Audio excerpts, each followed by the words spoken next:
So I started using Claude Code to help me build tools in After Effects, some simple, some complex. This one here, OverAct, is one of the more complex ones I've made.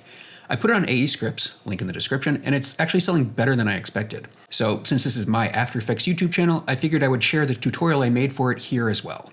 OverAct lets you create overshoots and bounces that are more stylized and expressive than what the standard expressions allow. Everything in this shot that has an overshoot or a bounce is being controlled by OverAct. So OverAct is a script UI panel. To get to that, you just go under Window, and then at the bottom, you would select OverAct. And here it is. This button here will create overshoots. This button here will create bounces. The trash can is for removing effects, and the gear icon is for settings. Let's cover overshoots first. So in this comp here, you can see we just have 2 keyframes, linear motion, and we want to add overshoot to that. So to do that, we select the property, and then we click the overshoot button. You can see it creates some effects here and an expression on your property. To see what's going on, it's best to go into the graph panel and then enable this button here, which lets you see the effects of expressions. Hey guys, realize I forgot to mention a few important things about the graph editor. When viewing OverAct effects in the graph editor, you want to make sure you click the eyeball and you select Show Animated Properties. What that then lets you do is see the effects happen live as you adjust them. Also, in general, you want to use the auto zoom to set your frame and then disable it. If you keep it enabled, as you make adjustments to things, the framing will very likely change, which makes it hard to see what you're actually doing. And finally, if you have a lot of layers with OverAct, make sure you do not have Show Graph Editor Set enabled. If you do, your graph editor could become a giant mess that is no help to you. So as you can see, to start, it just gives a very basic overshoot. And to control things, we use the effects over here. So one thing that's different than the standard overshoot expressions is that instead of frequency and decay, you actually just say how many overshoots and how long you want it to take. So I'm going to change the duration first to make things easier to see. I'll take this out to like 50 frames, and then you can see if I bring this down, it's got 1 overshoot, 2 overshoots, or more. So it's just very easy to control what you want.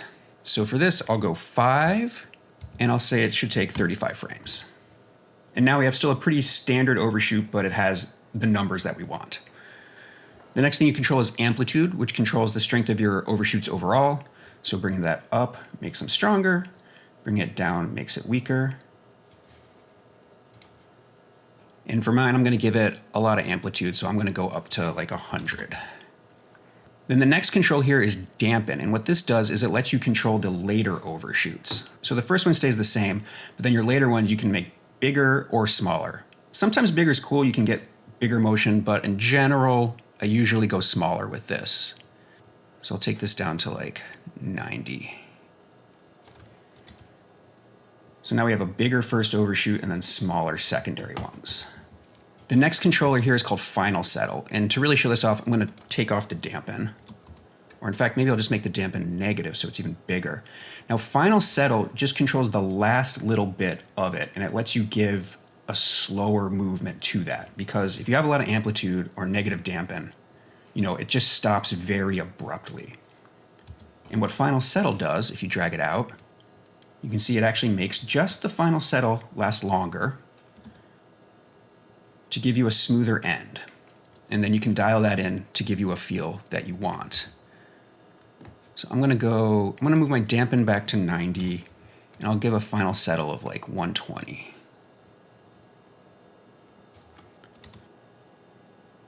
Yeah, now I have a smoother end to my overshoot. Okay, now let's move into the advanced options where you can really get stuff to look more stylized. So the first thing here is time dilation. And this one I think is really key to learn how to use this one. So time dilation, if you make it bigger, it makes your later overshoots last longer. But what you usually want to do, at least with overshoots, is you want to make it smaller. So what that does is it keeps your first overshoot basically the same length, and then your follow-up overshoots shorter. Because a lot of times with a stylized overshoot, you want your first overshoot not only to have like a larger value, but to take more time. So time dilation allows you to shorten the length of your trailing overshoots. Now, because overshoots have constant motion, this does slightly change the length of your first overshoot. So the way to compensate for that is to extend your durations a little bit longer. And I'm just going to show this better. So now we have a much more stylized big first overshoot and smaller, shorter trailing overshoots. I think it's a little extreme though, so I'm going to take this down to like -50 and maybe increase my duration to like 60. Okay, yeah, that looks better. Now the next control is peak easing. So in an overshoot, you have like your sine curve, which has a very standard easing approach to it. But what peak easing does is it allows you to make the easing more extreme. Or if you want, you can also make it less extreme, so it's a little peakier. I find it's pretty easy to overdo it, but sometimes something around 60 or 70 in extreme cases can give you pretty cool looks. Yeah, there you go. And now the next thing that we can control is the peak timing. So in a standard overshoot, the peaks of the overshoot happen directly in the middle of your cycle, right? So what peak timing does is it allows you to bring it earlier or later. And if you push it too far, you'll get some weird stuff going on. So it's all about kind of finding the right balance. I think around 30 could be good. Yeah, there we go. And then the final one is peak dampen. So sometimes if you're really pushing your peak easing and your peak timing, it can look good on your first one or two overshoots and then start to not look as good on later ones. So maybe let's just give us 8 here just to give a little bit more. So that extreme easing on the later ones feels a little odd because there's not as much time for that easing to really like take effect. So it looks a little abrupt. So what peak dampen does is it actually limits the amount that the peak easing, the peak timing applies to later overshoots. And if you take it all the way up to 100, all peak easing and peak timing gets taken away from your trailing overshoots. As you dial that back, it brings it back in proportionally more to the early ones than to the later ones. So 0, everything has full peak easing on it. And as you bring it up, a little bit less on the trailing ones until you get to 100 where it has none. So usually something like this, I like 25 or 50, I think gives a good balance between keeping the easing on the earlier ones and taking it away on the later ones. And let's bring this back to 5 overshoots. And let's see how that feels. Great, yeah, so that's an overshoot that you would never be able to get with the standard overshoot expression. And the last little control here is called enable. And what that does is it allows you to have the overshoot happen on certain keyframes and not on other ones. So here, I'm gonna keyframe the enabled so that it happens on the first one. Then you find where it stops moving. So we disable it. Go forward a couple frames. Put some easing on it. So it has overshoot on the first and none on the second. And then if you want, you can enable it again and have the overshoot happen again. The other thing OverAct can do is be applied to more than one property. So right now we just have it on position, but we can also apply it to like say rotation, right? So keyframe rotation, go here, bring it up to like 225. And then if we select the rotation and we apply overshoot to it, it applies the expression, which looks at the same overshoot controller. And now we have rotation and position. And then if you want them to be offset a little, all you have to do is just drag this keyframe out like 1 or 2 frames, and then the rotation will follow the position a little more. Yeah, there we go. And you can do it for things that are not positioned, like for instance, you could put some blur on it, right? And then we can keyframe like 200.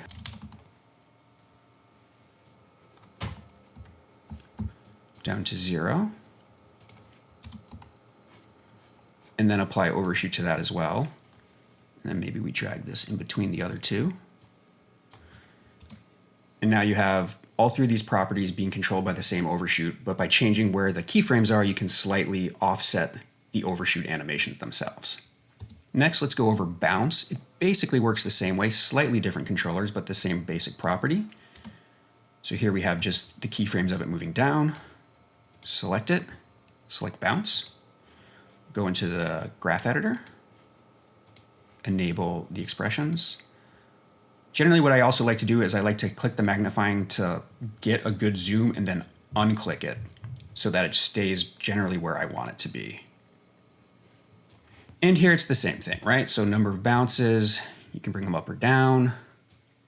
Like for this, maybe I'll go 4, duration, longer or shorter, amplitude, more or less, dampen, same deal, more or less. Slight difference here, final bounce works a little different than final settle in that what it does is it controls the strength of your last bounce. So negative will make the last bounce less and the one before it a little less, because otherwise it can feel a little extreme.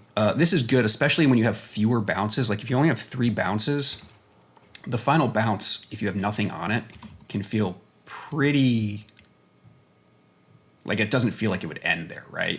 That last bounce feels too big. So if you bring down your final bounce, then you get something that feels a little better. And then in the advanced things, you can do the time dilation, and you can do the same thing where you make the first one a lot bigger and the other one smaller. Or what I like to do a lot of times with this is actually extend the time a little bit. Because bounces get shorter as they go, sometimes it's kind of nice to have the later bounces last a little longer than is technically accurate, especially when you have more bounces. And then easing for bounces, you control the ease into separate than the ease out of the peak. So for instance, here, let's go down to fewer of them. So ease into peak controls just the beginning of the peak, and then ease out of controls coming out of the peak. So then you can get really even more stylized. You can have like a big ease in. And what you can actually even do, so you can have a big ease in, and then you can actually even like go negative with the other ease to get like a really peaky movement to it. And then you'll notice the fall feels a little slow. So how you adjust that is you just move the peak timing back a bit so that then the fall gets faster again. And then you can create like a really stylized hang.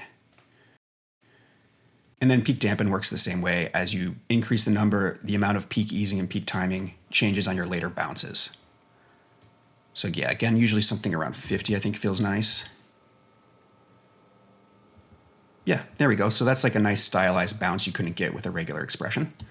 And what's nice with this then is if you want to add more or less, it's just very easy to change your number and you don't have to add tons and tons of keyframes. Yeah, that looks great. So now let's talk removing the effect. I'll go back to this because it's on multiple properties. So if you select the layer and you click the trash can icon, it removes everything. It removes the overshoot effect on the layer and it removes the expression from all of your properties. Now, if you have multiple properties that have the overshoot and you select just one of the properties and you click remove, it just removes the expression from that property, but leaves it on the others and leaves the effect on it too. So this makes it just easy to choose what you want to remove, and it works on multiple layers. So you can select one layer, it will remove everything. You can select just a property on another layer at the same time, and you click the trash can icon, it will remove just what you've selected. And now let's talk about saving your settings to use later. So right now we've created a very stylized overshoot, and maybe we want that to be the default that happens every time we apply overshoot. Right now, if I was to make a new solid,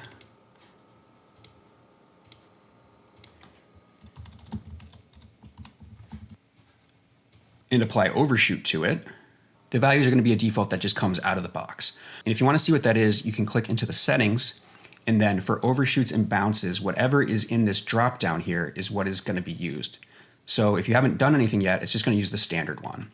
And there's a couple of built-in ones here. So if I select this one, for instance, and click save, and then we'll remove overshoot from this and reapply it, now it has the values of that preset. But if you want your own values that you've made to be the default that it uses, what you can do is if you select your layer and you shift click on the corresponding button, so this is overshoot, so I'll shift click on the overshoot button. Now the values here are the default that will be applied next time you apply overshoot. So for instance, here I'll remove the effect, then I'll reapply it, and you can see the values here match the values here. And if you click into the settings, you'll see that the dropdown says custom and it has the values that you've saved. Now, if you want to save this as a preset to use later on other projects, what you can do is you can click save and you can call it whatever you want. And then you can see your presets. If you click in under user saved, all of your saved presets will be here. And if you want to manage your presets, you click manage presets and you'll see all of your presets here. You can change the order that they show up in the dropdown. You can rename them, you can delete them, and you can even export them as presets for other people to use or import presets that other people have made. And that's it. That's how OverAct works. I hope you find it useful.